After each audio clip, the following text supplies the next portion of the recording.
A trip to a popular Hollywood nightclub, a lethal mix, a fateful decision. River Phoenix was once known as one of Hollywood's most promising young actors. Then one day, he was gone. This is the truth about his tragic death. River Phoenix was Hollywood's it boy when tragically, he died at the age of 23. His unexpected death left his fans in mourning, but it was an unfortunate accident that could have ultimately been prevented. Phoenix grew up in the limelight. He appeared in his first film, Explorers, at age 13. He would go on to star in movies such as My Own Private Idaho, Stand By Me, and Running on Empty, which earned him an Oscar nomination. Growing up in the spotlight, Phoenix was outspoken about disliking the idea of being famous. And as his acting career took off, so did his abuse of alcohol and other drugs. While his fans and the general public did not know about his behind-the-scenes drug use, his family and friends recall his frequent binges, according to the book Running with Monsters, written by Phoenix's good friend, Bob Forrest. River Phoenix was born in Madras, Oregon in 1970. His real name was River Jude Bottom, and his parents were working on a farm when he was born. However, River's parents favored a bohemian lifestyle, so the family frequently moved. Eventually, the family moved to South America, where his parents then served as missionaries for Children of God, a religious organization that people later referred to as a cult. The family sometimes played music on the street to earn some extra money, and that's where River developed the ability to play guitar and sing. I like it. I've been having a lot of fun. Sincerely. By the late 1970s, the family left the Children of God and settled in Florida.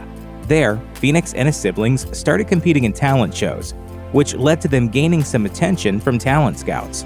Soon, they were on their way to California, where River first appeared in commercials before nabbing a role on the short-lived 1982 series 7 Brides for 7 Brothers. Phoenix eventually made his film debut in 1985's Explorers, but it was his role in Stand By Me the next year that made him one of the most sought-after young stars in Hollywood. I'm never gonna get out of this town, am I, Corey?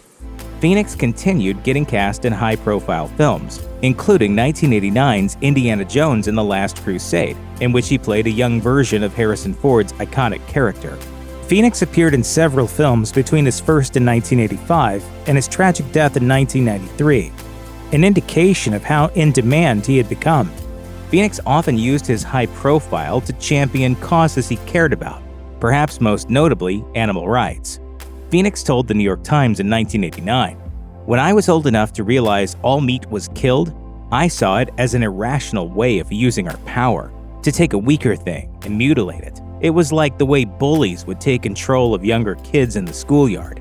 Phoenix was a vegan, and in the same interview, he revealed that when he was only 8 years old, he persuaded his parents to stop eating dairy products and eggs. He was also known to support several environmental groups. On Halloween night in 1993, Phoenix went with some family and friends to the famed Viper Room Music Club in West Hollywood, a venue which was owned by one of Phoenix's peers, Johnny Depp.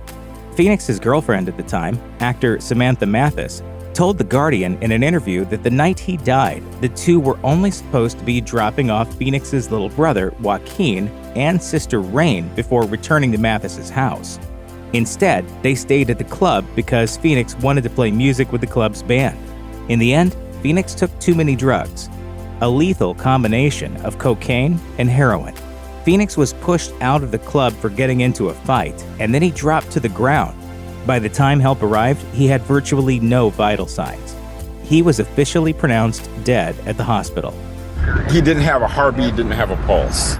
Given his fast rise to stardom, had the two returned to Mathis's house as planned instead of staying at the Viper Room, Phoenix may still be here today, possibly regarded as one of the finest leading men of our time.